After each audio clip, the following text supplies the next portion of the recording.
Inter-Benfica, la partita più importante secondo me di questa prima parte di stagione, perché è la partita in cui bisogna indirizzare la qualificazione verso gli ottavi di finale di Champions League, il primo obiettivo davvero importantissimo per questa stagione dell'Inter. Una sfida tra Inter e Benfica in questa seconda giornata del girone di Champions League, che arriva di fatto a 6 mesi di distanza dal doppio incrocio nei quarti di finale della scorsa Champions, in cui l'Inter ebbe la meglio centrando la qualificazione alla semifinale. Che cosa è cambiato allora in questi 6 mesi? Che cos'è?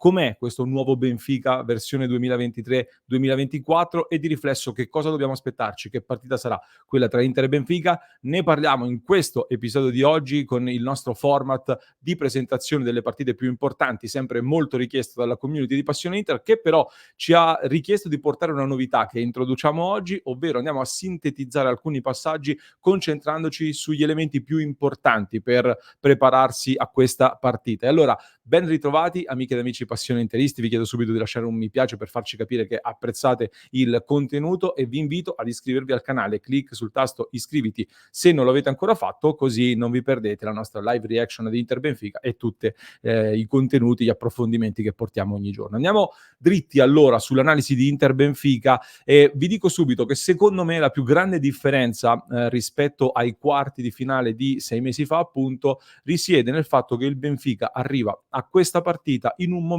comunque generalmente migliore.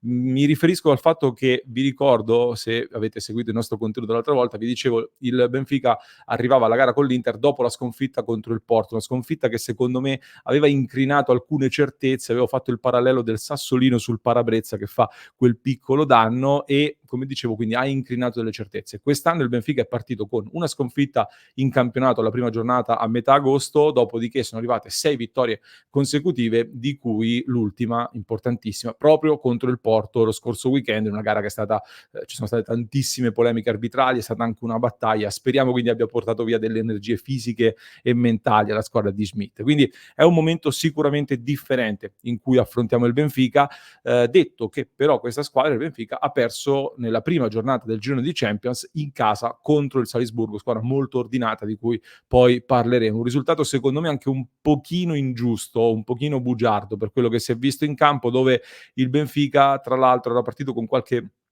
titubanza, diciamo così, rimasto in 10 per l'espulsione di Antonio Silva dopo 13-14 minuti, inevitabilmente questo ha indirizzato la gara in cui però comunque le occasioni poi le ha costruite. Comunque il Benfica a questo punto si trova già un pochino con le spalle al muro perché dovranno evitare in ogni modo di perdere la seconda partita su 2 nel girone, altrimenti la questione per loro si fa dura.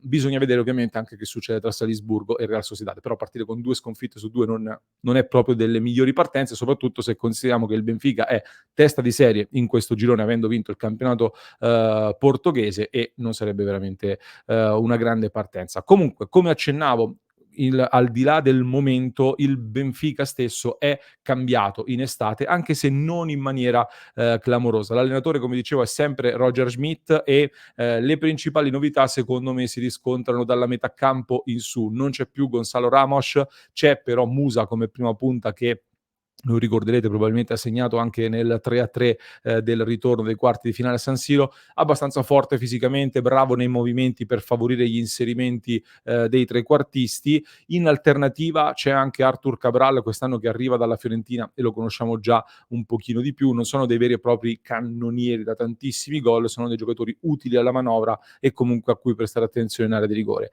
Sulle tre quarti, a beneficiare del lavoro degli attaccanti, c'è soprattutto Di Maria che parte largo a destra, si accentra col mancino e ha deciso proprio la gara contro il Porto ed è effettivamente il trascinatore del Benfica in questo avvio di stagione, anche puramente con i numeri, 5 gol mi sembra, 4 assist, qualcosa del genere in questa partenza. Insieme a lui c'è Rafa Silva che rimane a mio avviso quello anche un po' più talentuoso rispetto agli altri, fermo restando Di Maria che fa un'altra categoria secondo me a livello di giocatore. Rafa Silva lo abbiamo già intravisto, è quello che a livello anche di colpi è uno dei più interessanti. João Mario invece, che conosciamo benissimo come ex, è partito un pochino più in ombra quest'anno rispetto alla scorsa stagione in cui aveva dei numeri clamorosi. Questi sono quindi gli elementi, gli uomini chiave, quelli un po' più pericolosi a cui prestare attenzione, in una formazione in cui Aursnes, che l'anno scorso partiva più avanzato, è stato convertito definitivamente a terzino sinistro, quindi sarà un elemento di spinta importante, come lo era anche Grimaldo l'anno scorso. In mezzo al campo la novità più importante e rilevante è quella relativa al turco Kokçu, che è un connazionale di Cianoglu che è stato pagato oltre 25 milioni di euro, mi sembra, la scorsa estate, quindi un investimento molto oneroso per il Benfica, un giocatore non molto forte fisicamente, che però racchiude tutte le caratteristiche classiche del Benfica di Schmidt, quindi centrocampista dinamico, abilità offensive e di palleggio. Otamendi, il veterano, è un po' il capitano, il comandante, il leader della squadra in difesa, e accanto a lui mancherà Antonio Silva, che è un'assenza pesante secondo me per il Benfica. In porta, curiosità, così chiudiamo la carrellata sulla squadra, c'è Trubin, il portiere ucraino, che è stato a lungo trattato dall'Inter la scorsa estate, lo ricorderete. Secondo me è più forte di Vlaco Dimos, il portiere che abbiamo affrontato anche l'anno scorso, ma in questo avvio di stagione qualche sbavatura l'ha commessa anche nel gioco coi piedi, ma anche tra i pali e non solo. Noi ce lo ricordiamo ai tempi dello Shakhtar, dove aveva praticamente parato tutto contro l'Inter. Col Benfica per ora qualche incertezza l'ha avuta.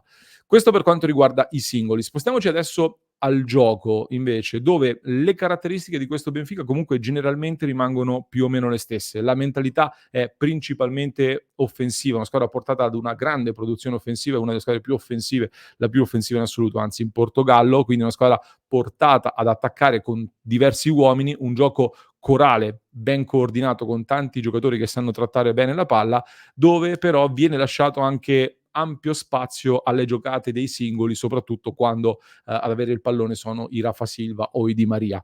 Quindi cercano il dominio, il controllo del pallone, ma poi hanno la soluzione per stappare, diciamo così, le partite anche un po' più bloccate. Schmidt ha portato dentro questo Benfica anche direttamente dalla Germania quella tipica aggressione alta, che questa volta secondo me potremo vedere in maniera un pochino più spinta rispetto alla gara di andata dei quarti finale di Champions, dove me li aspettavo ancor più aggressivi in questo senso, invece non lo furono tantissimo. Questa cosa a noi è un campanello d'allarme, o meglio, l'abbiamo sofferta contro la Real Sociedad soprattutto, ma anche con il Sassuolo, e ci ha provato anche la Salernitana con una linea di 3 giocatori a marcare i nostri difensori, e poi un'altra schermatura soprattutto su Çalhanoğlu. Quindi da un lato significa che gli avversari hanno studiato l'Inter e capito come possiamo andare in difficoltà, dall'altro lato abbiamo avuto però diverse partite per lavorarci e farci trovare pronti.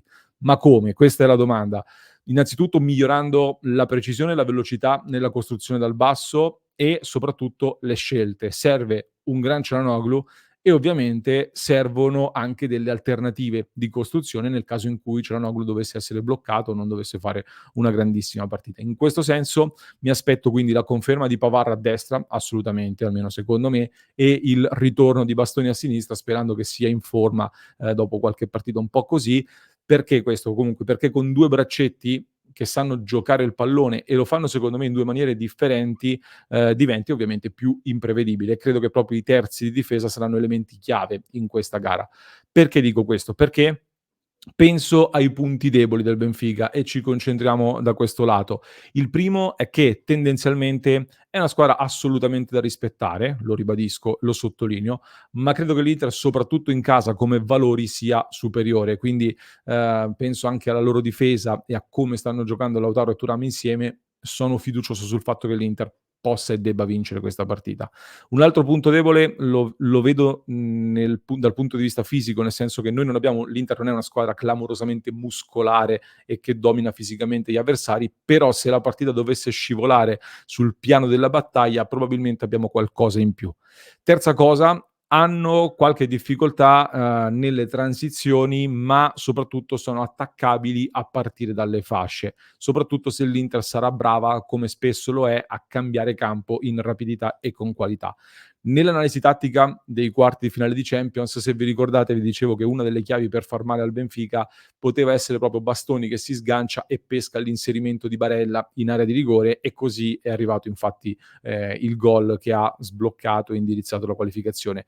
In generale, quindi, secondo me sarà importante l'apporto anche degli esterni, e abbiamo visto più volte in questo avvio di stagione come i braccetti più spesso da destra con Darmian e Pavard hanno cercato l'apertura profonda a pescare Di Marco, Carlos Augusto a sinistra, mentre Bastoni tende di più ad impostare insieme a Di Marco, a triangolare con Di Marco con la mezzala e creare superiorità numerica tramite il gioco per poi andare al cross dalla sinistra pescando o l'attacco o l'inserimento o Dumfries a chiudere sul secondo palo. Dumfries che è in un ottimo momento di forma ed è un elemento chiave perché si troverà a affrontare Orsnes che spesso si sgancerà in avanti, quindi il recupero palla veloce per innescare poi la verticalizzazione immediata da Dumfries o da Thuram o Lautaro Martinez sarà sicuramente un'altra chiave.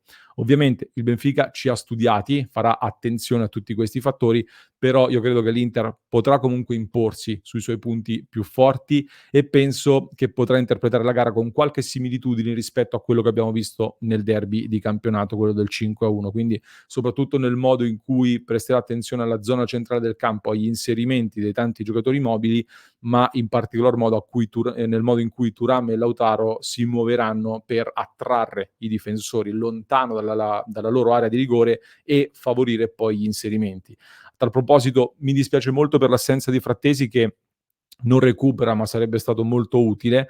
Per il resto la formazione mi sembra abbastanza scontata, quindi Sommer tra i pali, io schiererei Pavard come detto con De Vrij potrebbe starci, ma penso che Acerbi sarà titolare e il ritorno di Bastoni a sinistra. Dumfries a destra dopo l'ottima prova di Salerno che sottolineo nuovamente, Barella con Cialanoglu e Mkhitaryan. Spero però gara in corso di rivedere anche Klassen perché sarà una bella partita lì in mezzo al campo e sono curioso di rivederlo, così come a sinistra immagino partirà Di Marco, ma Carlos Augusto mi ha fatto vedere delle cose molto interessanti sulle quali vorrei costruirci qualcosina ulteriormente. Ovviamente in attacco Thuram e Lautaro Martinez per una partita che, come dicevo e ribadisco, non va sottovalutata perché loro sono in fiducia, hanno il dente avvelenato e saranno più insidiosi secondo me rispetto al quarto di finale di Champions League che non mi era parso quasi mai in dubbio. Però se l'Inter per me l'Inter sta bene, soprattutto, per quanto riguarda alcuni elementi cardine e a San Siro ovviamente si scende in campo con grande fiducia.